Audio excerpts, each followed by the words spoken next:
Voilà, pour ceux qui ne me connaissent pas, je m'appelle Pierre Féneron. Voilà, je suis pasteur. Voilà, depuis des années, 32 ans. Ça fait quelques années. Il y a mon épouse là-bas, Caroline, Zoé. Voilà, et puis j'ai d'autres filles aussi, des grandes filles. Ça s'appelle Charlène, Mélanie et Laura. On a déjà donc des gendres et des petits-enfants. 4 déjà. Ça fait du monde déjà. Voilà, donc ce que j'aimerais vous partager ce matin, donc votre pasteur Samuel Saez m'a demandé d'apporter quelque chose. Je le fais vraiment avec joie. J'aimerais aller dans l'Évangile selon Matthieu et j'aimerais vous parler du royaume de Dieu ce matin. J'avais plusieurs messages, plusieurs choses qui travaillaient mon cœur depuis quelques semaines, quelques jours même. Et puis il a fallu que je fasse un choix. Et j'aimerais aller dans Matthieu, chapitre 6, et au verset 33.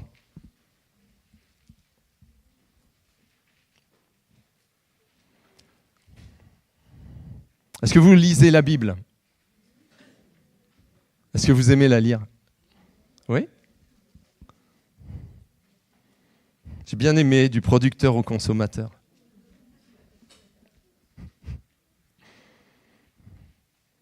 Rien entre les deux. Amen. Matthieu 6. Voilà, on va même commencer au verset 31. Ne vous inquiétez donc point. Quelqu'un va dire, c'est facile à dire. Non? Quelqu'un veut le dire ou pas? C'est facile à dire. Ne vous inquiétez donc point et ne dites pas, que mangerons-nous? Que boirons-nous? De quoi serons-nous vêtus? Pour être des principes vitaux dans ce pays et ailleurs. Car toutes ces choses, ce sont les païens qui les recherchent. Ceux qui sont sans Dieu, pour l'instant. Votre Père Céleste, il le sait. C'est intéressant ça, non? Il le sait. Il sait que nous en avons besoin. Et ensuite, il va dire, le Seigneur, cherchez premièrement. D'abord, en priorité, le royaume et la justice de Dieu. Et toutes ces choses vous seront données par-dessus. Ne vous inquiétez donc pas du lendemain, car le lendemain aura soin de lui-même. À chaque jour suffit sa peine. Amen. J'aimerais vraiment insister sur ce passage. Vous savez, dans la Bible, notamment dans la Nouvelle Alliance, Nouveau Testament, il est parlé du royaume de Dieu, du royaume des cieux, au moins 100 fois. À 100 reprises, il en est parlé. Et l'Église, très très peu, en fin de compte. Mais le royaume, 100 fois, c'est quand même pas rien. Et là, qu'est-ce qu'il nous dit? La priorité des priorités, c'est quoi? Chercher premièrement, en premier. C'est ce qu'on doit rechercher en fait, le royaume de Dieu. Quand on regarde un peu la parole, je suis content de voir Ilmer, Manou, peut-être la première fois que je prêche devant vous. D'habitude, c'est l'inverse. Voilà. Bon, il m'intimide toujours un peu, mais bon.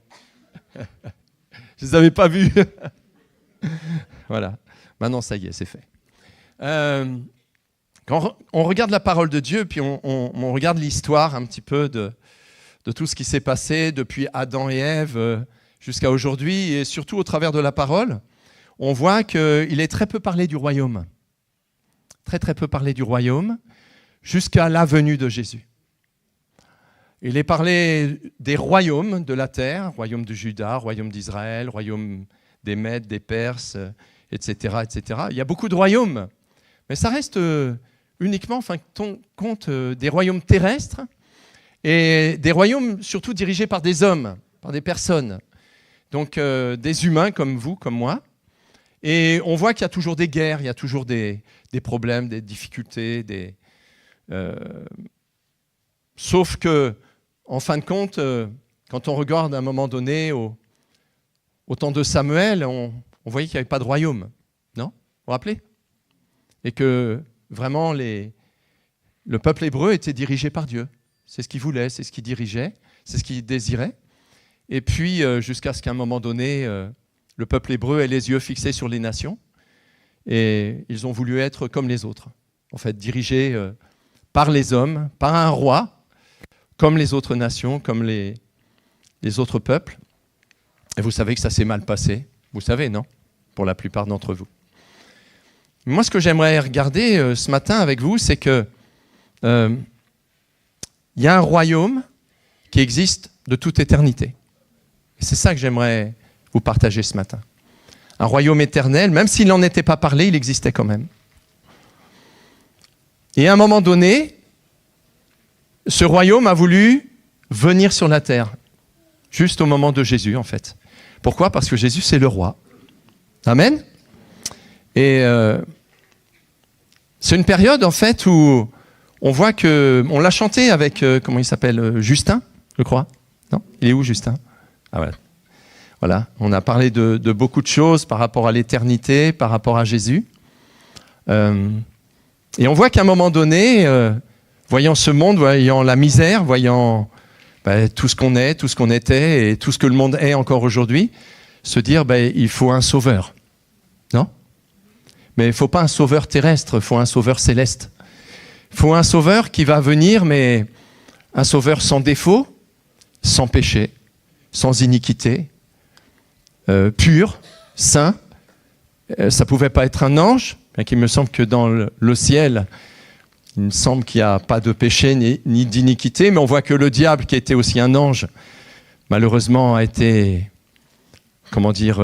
saisi d'orgueil, de convoitise, et qu'il a entraîné avec lui, on pense, des millions, peut-être même des milliards d'anges à ses côtés. Donc on voit que même là, dans le ciel, il s'était passé des choses terribles. Mais à un moment donné, il a fallu que quelqu'un vienne, prenne de la compassion pour vous, pour moi, pour l'humanité, et décide de venir sur la terre. Et on sait que c'est le Fils de Dieu, on sait que c'est Jésus qui est venu, et on sait que c'est le roi. Amen. Ça, on a chanté. On a chanté le roi, c'est le roi. Amen. Et avant sa venue, il y avait un autre roi. C'était pas le roi des Mèdes, des Perses, ou roi d'Égypte, ou... C'était le roi de ce monde. La Bible dit le prince de ce monde de ténèbres, qui s'appelle le diable. Non? Voilà. Qui régnait depuis qu'Adam et Ève avaient perdu cette autorité, ce pouvoir que Dieu leur avait délégué, donné, et que Satan a récupéré à sa guise et qu'il en a fait ce qu'il en a voulu. Il a commencé à régner sur les humains pendant des siècles, même des millénaires. Et il suffit de lire la Bible, il suffit de lire les livres d'histoire qui nous ont parlé de souffrance, de douleur, de misère, de combat, de lutte, pas seulement entre peuples, mais même dans les couples, dans les foyers, dans les familles, dans les enfants. Le péché, c'est pas d'hier, c'est pas d'il y a même 1000 ans, ça a toujours été. Dès qu'Adam et Ève ont désobéi à Dieu, le péché est entré dans le monde, et la misère, la souffrance est comme une malédiction, en fin de compte, c'est manifesté dans tous les peuples et parmi toutes les personnes. Et le diable a régné pendant toutes ces années, tous ces siècles, ces millénaires, faisant ce qu'il voulait avec les gens comme des marionnettes, jusqu'à ce que Jésus vienne. Ouais, vous pouvez dire Alléluia, oui, vous avez le droit, vous avez le droit de réagir, jusqu'à ce que Jésus-Christ vienne. Jusque-là, Satan était tranquille, faisait ce qu'il voulait, comme il voulait. Et très peu parlé de lui d'ailleurs, à part un peu dans Job et puis dans d'autres passages. Il est un peu, caché, vous savez comment il s'appelle, le serpent ancien. Voilà, un peu caché, insidieux, insinueux. Et puis en fin de compte, quand Jésus arrive sur la terre, il naît, vous savez où il naît, dans une étable. C'est normal, c'est l'agneau de Dieu.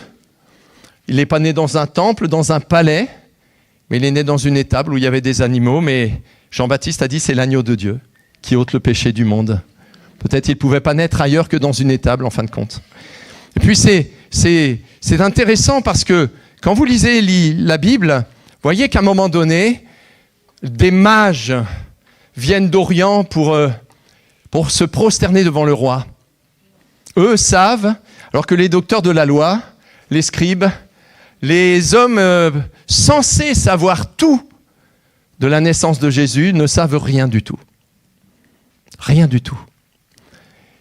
Alors des mages viennent et ils suivent une étoile et ils vont vers Jérusalem et ils vont voir le roi des Juifs de l'époque, Hérode, pour demander conseil, savoir où le roi des Juifs, alors c'est drôle, il pose la question au roi des Juifs, où le roi des Juifs est né.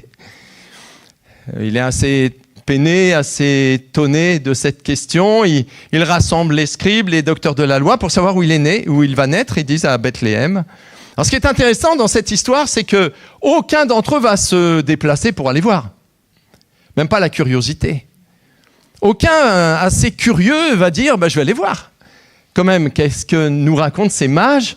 Peut-être on va y aller en fin de compte. Non, pas un seul se déplace. Voilà. Et là, vous connaissez un petit peu, peut-être tous ne connaissent pas, donc j'en profite pour continuer. Et à un moment donné, qu'est-ce qui va se passer? C'est qu'ils vont exactement à Bethléem, où ils vont voir le bébé Jésus. Ils vont se prosterner devant lui, ils vont lui offrir des présents, puis ils vont repartir voir Hérode.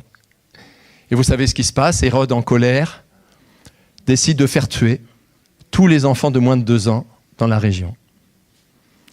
Et là, qui est derrière Hérode? Oui, c'est le diable. C'est lui. On en parle un peu quand même, parce qu'il faut en parler quand même. Eh oui, il est cruel, il est méchant, c'est un assassin. Et puis surtout, il veut tuer Jésus.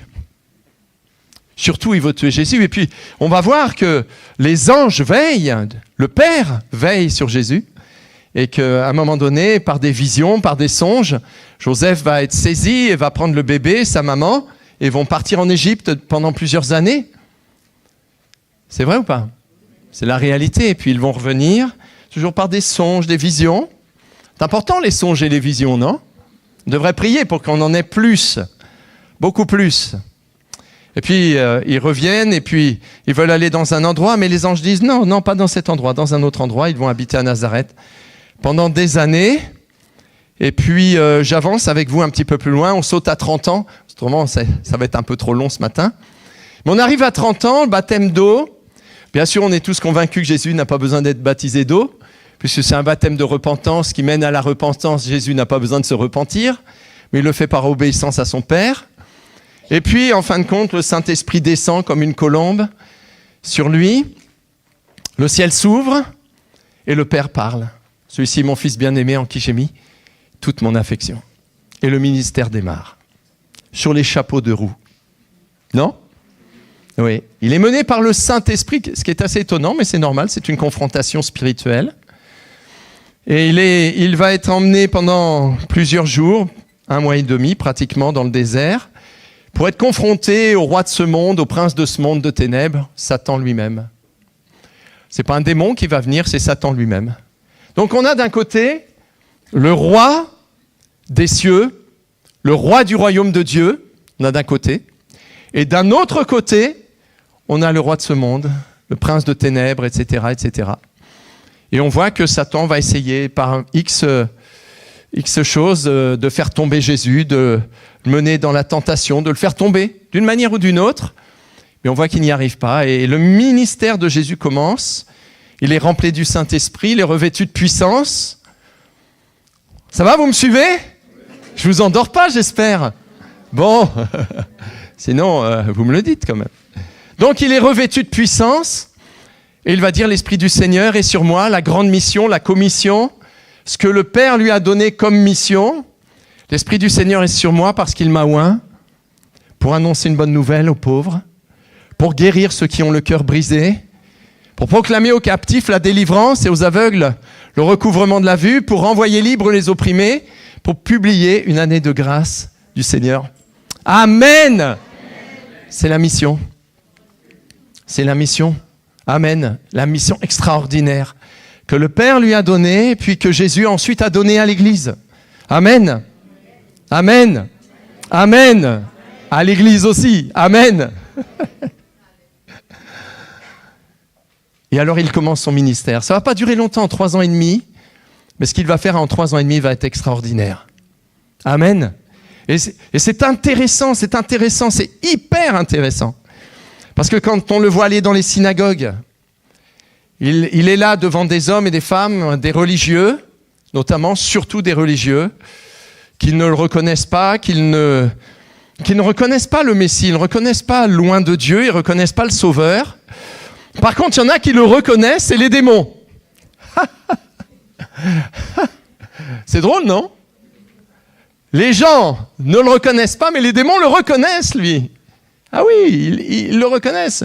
On sait qui tu es. On sait qui tu es. Tu es loin de Dieu. Et vous savez ce qu'il dit? Tu es venu pour nous perdre. Non? Quelqu'un a lu ça dans la Bible? Amen. Tu es venu pour nous perdre. C'est vrai. C'est vrai. Il est venu pour ça aussi. Mais c'est une confrontation de puissance. D'un seul coup, il y a une confrontation de puissance. On n'est plus dans le lointain. Maintenant, c'est du tête-à-tête, du cœur à cœur. Je ne sais pas si les démons ont un cœur, mais bon. Mais en tout cas, c'est une confrontation maintenant. Ça chauffe. Le royaume de Dieu confronte le royaume des ténèbres. Qui va gagner? C'est le royaume de Dieu. Le royaume de Dieu n'est pas venu sur la terre pour perdre. Il est venu pour gagner. Il est venu pour obtenir la victoire et triompher d'une manière absolue. Il a dépouillé les dominations et les autorités, les a livrées publiquement en spectacle en triomphant d'elles par la croix. Amen. C'est un triomphe. C'est une victoire. Gloire à Dieu. Et pourtant, on voit les démons qui résistent. On les voit dans la résistance. On les voit tout le temps en train de résister. Vous savez, quand vous lisez Marc 16, à partir du verset 15, 16, 17, 18, 19, etc., allez par tout le monde, prêchez la bonne nouvelle à toute la création. Celui qui croira, qui sera baptisé, sera sauvé. Celui qui ne croira pas sera condamné. Et voici les miracles qui accompagneront ceux qui auront cru. Et la première chose, c'est quoi? Ils chasseront les démons. Eh oui. C'est un royaume contre un royaume. On n'est pas à lutter contre des gens. Vous savez, quand Paul, qui était quand même un sacré homme de Dieu, non? Ah oui, un sacré homme de Dieu. Il va enseigner les Éphésiens, les chrétiens, et il va terminer chapitre 6, versets 10, 11, etc. Il va dire, au reste, fortifiez-vous dans le Seigneur. Et par sa force toute puissante, revêtez toutes les armes de Dieu. Non? Oui, c'est ça. Et il dit à un moment donné, mais attention, on n'a pas à lutter. Contre qui? Contre les gens. On n'a pas à lutter contre mon époux, mon épouse, mes enfants, mes parents, mes voisins, contre le gouvernement. Non, non. Il dit, nous n'avons pas à lutter contre les gens. On a à lutter contre les dominations, les autorités, les princes de ténèbres et les esprits méchants dans le monde spirituel. C'est un royaume contre un royaume. Amen. Alors je fais un petit saut rapide et puis je retourne un petit peu en arrière, mais c'est intéressant parce qu'on a déjà gagné. Vous comprenez? C'est pas un combat où on ne sait pas où on va. C'est un combat où on sait déjà où on va. Parce que le roi, notre roi, j'espère que c'est ton roi, il a déjà gagné. Amen. Donc c'est un royaume de vainqueurs. Amen. C'est un royaume déjà qui a obtenu la victoire à la croix à Golgotha. La victoire déjà, elle existe déjà. C'est un triomphe. Amen. Moi je crois qu'une victoire, on peut avoir une victoire, une autre victoire, une autre victoire. Et je pense que le triomphe, c'est l'ensemble de toutes les victoires. Non? J'ai l'impression, hein. Qu'est-ce que tu en penses? Hein? C'est l'impression que ça rassemble tout. Et je trouve que c'est extraordinaire. Et quand on voit le premier des miracles dont parle Jésus dans Marc 16 concernant ceux qui croient, celles qui croient, c'est ils chasseront les démons. Parce que c'est eux qui nous cassent les pieds tout le temps. C'est eux qui nous ennuient. C'est eux qui gèrent ce monde. C'est eux qui agissent dans ce monde. C'est eux qui donnent des pensées. C'est eux qui envoient des paroles. Et nous, on a à lutter. Amen. On a à saisir ça. Et je pense des fois, il faut des révélations. Non? Il faut des révélations profondes dans notre cœur pour savoir contre qui nous devons lutter. Amen. Ne pas perdre notre énergie dans des luttes qui ne servent à rien, qui sont inutiles, qui sont fatigantes, où on transpire et on n'avance pas, on ne progresse pas. Après, Jésus, face aux démons, n'a pas fait de, n'a pas fait de cadeaux, n'a pas passé des heures, des mois, des années contre eux. Quand il y avait une résistance, il chassait. De toute façon, face à un démon, on chasse, face à une maladie, on guérit. Donc, il faut qu'on avance, des fois, il y a les deux réunis. Mais donc, c'est quand même quelque chose d'important qu'il faut qu'on comprenne. C'est un royaume contre un royaume, c'est du spirituel, c'est pas seulement du physique. On voit des choses. Je vais vous donner un autre exemple biblique. À un moment, c'est le prophète Élisée. Le prophète Élisée et son serviteur est là aussi. Enfin, l'un de ses serviteurs est là aussi.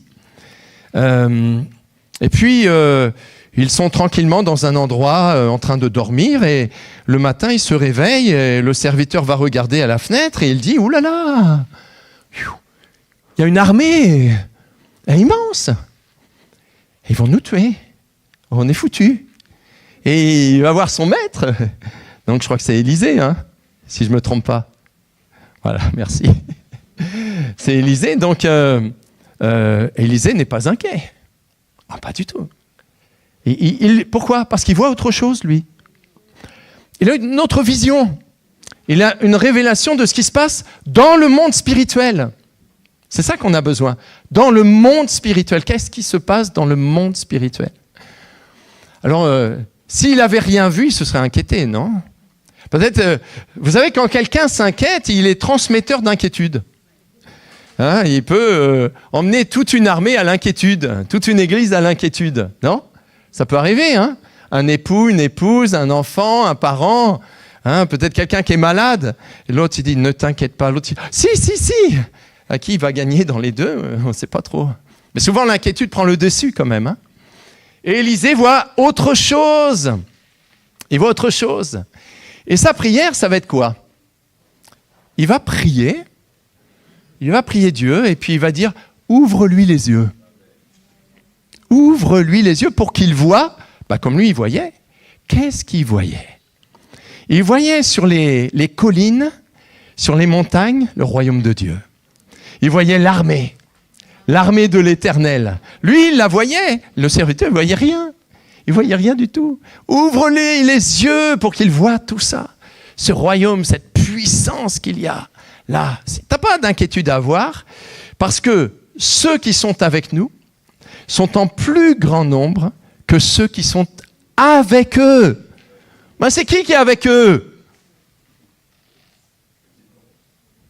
C'est qui sont avec eux ? C'est les démons. Mais dans la guerre spirituelle, dans le combat spirituel, dans le monde spirituel, ils se voient, eux. Eux, ils se voient. Eux, ils savent. Mais tout va dépendre de la manière dont on va réagir. Comment nous, on va réagir ? Comment nous, on va faire les choses ? Il y a des moments où on se précipite trop vite. On ne prend pas le temps. On ne prend pas le temps, comme ce matin, du producteur au consommateur, d'aller chercher. Seigneur, il y a une situation difficile. Une situation compliquée. Moi, je fais ça. Mais il faudrait peut-être que je prenne du temps pour chercher, pas obligatoirement ta volonté, mais pour voir comme toi tu vois. Montre-moi ce que toi tu vois. Amen. Voyez ? Et je pense qu'après, le serviteur d'Élisée était tranquille, calme, parce qu'il l'a vu. Il l'a vu, l'armée. Alors c'est intéressant parce que quand vous lisez ce passage, et après on va aller plus loin, mais quand vous lisez ce passage, ce qui est intéressant, c'est que le Seigneur lui ouvre les yeux pour qu'il voit uniquement l'armée de l'Éternel.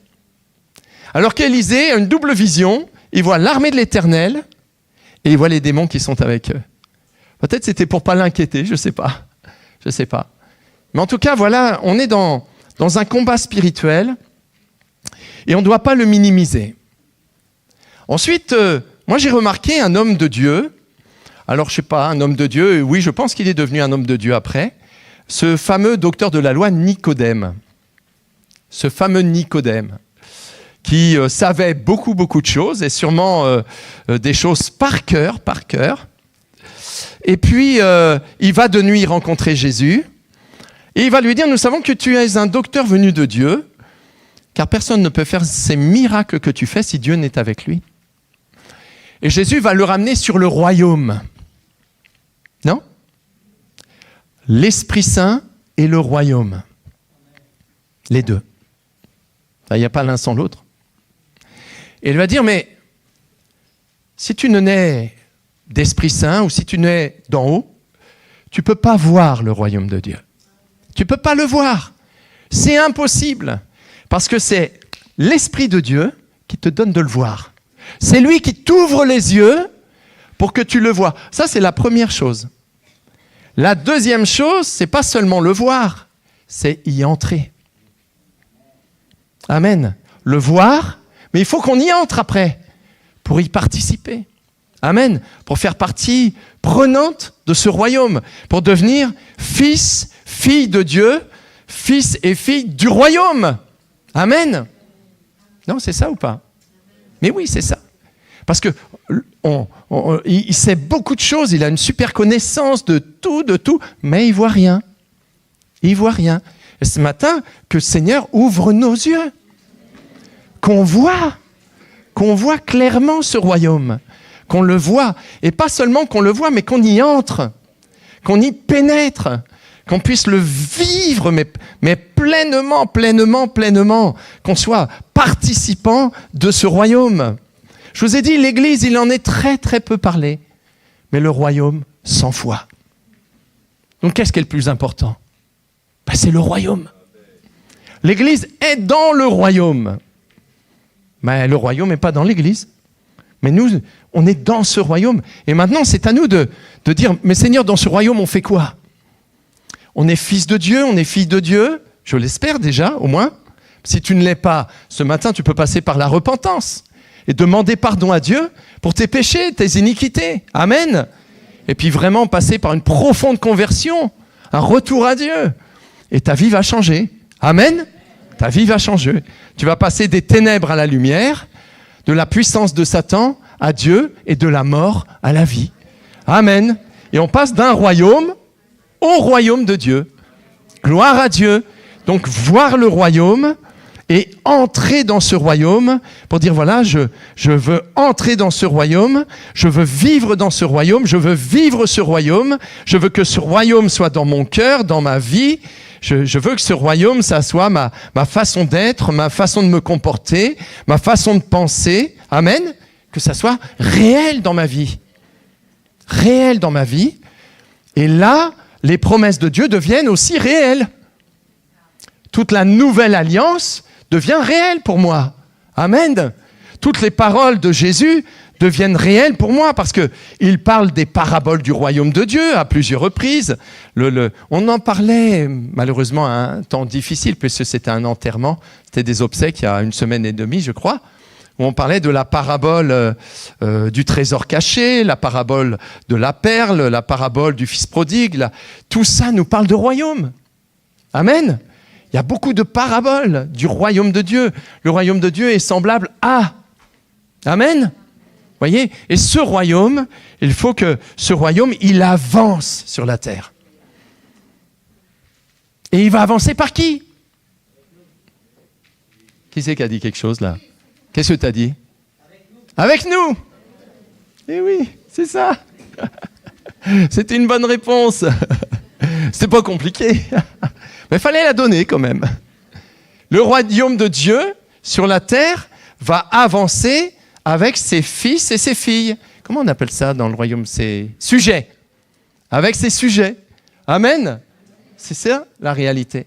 Et donc, si nous voulons que le royaume de Dieu avance en France, avance à Narbonne, avance dans l'Aude, avance dans tous les départements limitrophes, il faut qu'on soit conscient de qui nous sommes, de notre identité spirituelle.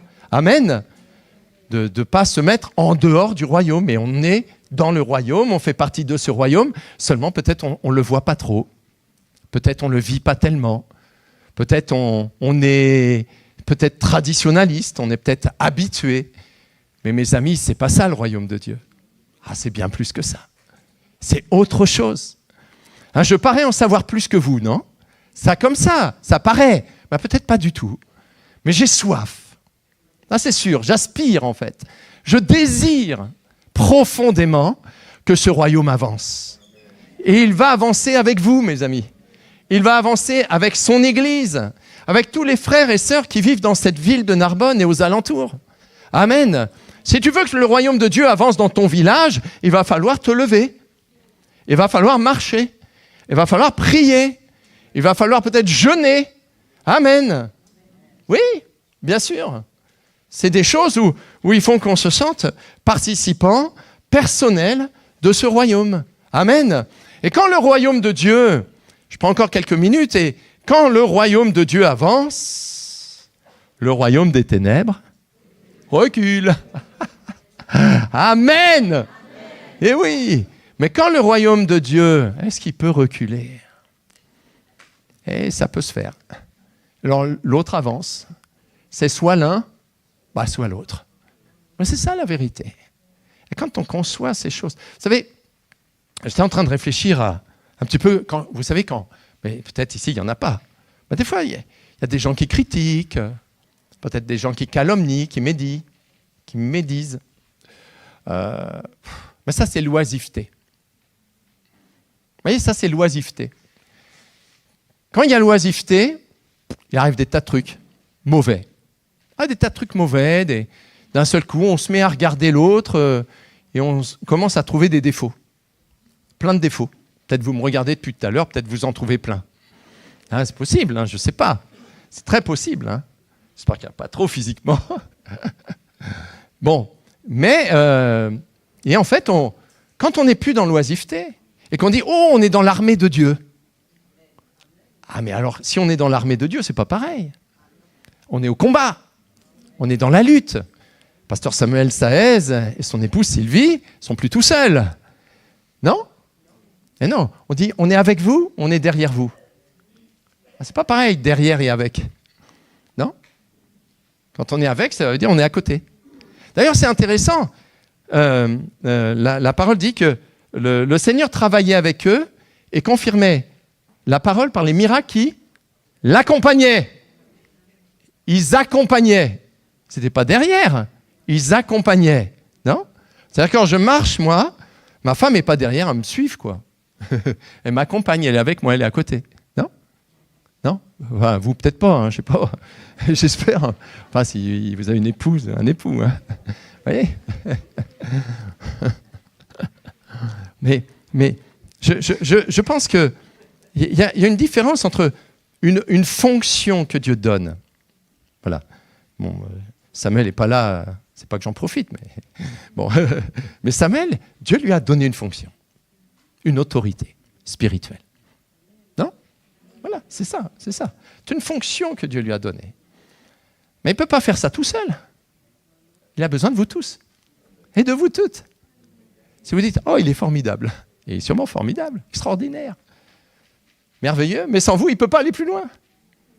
Il faut que vous y alliez avec lui. Et avec eux, pardon, avec toi aussi, bien sûr.